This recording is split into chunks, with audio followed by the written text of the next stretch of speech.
Namaste, beautiful souls. Today we have an arm balancing pose called Bakasana, crow pose. This is often the first arm balancing pose that many yogis discover and explore.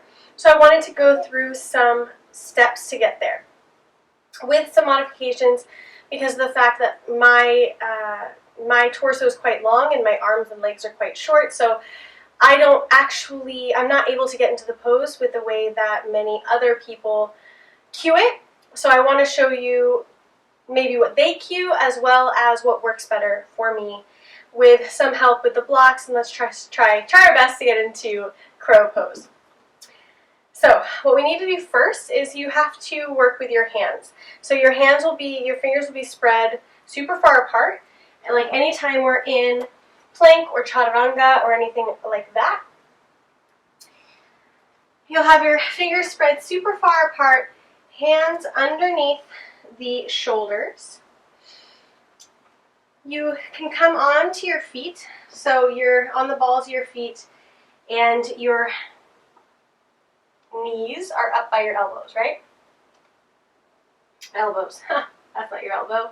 Your knees are up by your armpits, not your elbows. But they could be down here too, depending on your flexibility. And it might even be difficult for you to get here, which is fine. That would require some flexibility for sure. So just keep working. Don't get hard on yourself if you can't get your feet off of the ground. It takes a lot of practice. It takes arm strength. But most importantly, it takes core strength, which is what a lot of people don't realize, that balancing poses, whether upside down or not, require a lot of core strength.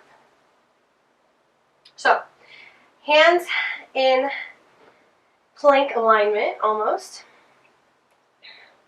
You can straighten your legs if you'd like, but basically the point is you want to get your knees up as high as you can get them into your triceps, into your armpit, right? What other people often cue is to have them just slightly outside of your triceps, outside of your arms. So then when you come onto it, your legs, like the bottom of your knee cap is kind of hanging out on your triceps.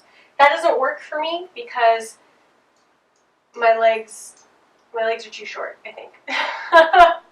So I need to have my knees directly on the back of my triceps. So you choose your choice, however you'd like to do it.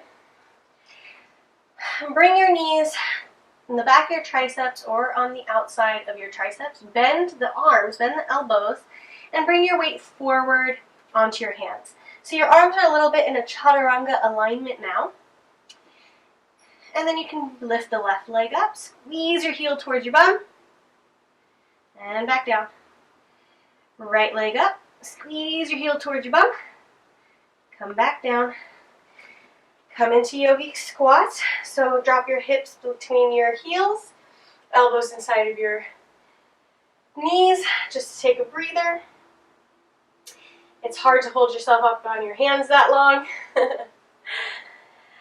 And this is another way from yogic squat that some people like to cue the pose. So basically you just have your hands as though they're in chaturanga and you're in yogic squat, and then you just kind of come forward and drop your weight onto your hands and come back. You can try that too. It's really whatever works best for your body, knowing what the goal pose is. So rock forward, come on your hands, knees, legs on the outside of the arms. And you can again bring up one leg, heel to bum, other leg, heel to bum, and then come back to yogic squat. That's not my strongest way of getting into it, so I'll definitely show you that. Also, if you're having trouble getting to the mat due to flexibility issues, you can always grab blocks and balance on the blocks and do the same thing, right? So bring the ground to you. I wouldn't recommend doing it on any of the higher parts of the block because then we really have balancing issues. But you can bend the knees, bring them into your triceps if you have, longer legs, and this seems doable to you.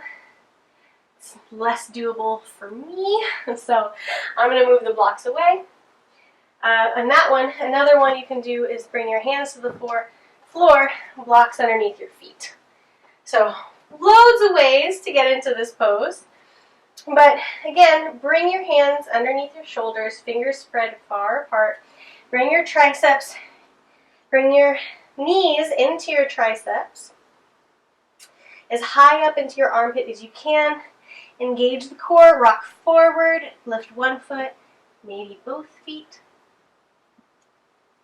and then release. So I'm going to get rid of the blocks this time for real and try it on my own. And just keep trying. It takes core strength. So you're balancing on your triceps, yes, for sure, but you're lifting with the core. You're lifting your bum towards the sky with the core, okay? So just remember that. Think about that when you're doing the pose. So hop your feet forward, knees into your triceps, lift your hips high, bend the knees, bend the elbows, rock forward, bring your weight onto your hands, and then lift the feet. Squeeze the heels high, focus on a drishti point, lift through the core, engage the core, and release. Yogic squat. We'll do one more.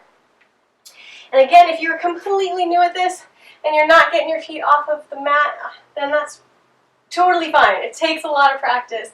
It takes a lot of time. Don't beat yourself up. This is just my attempt at giving you multiple ways of getting into the pose with the hope that one of them will resonate with you and will help you get to a point where you can enter the pose. So let's try again.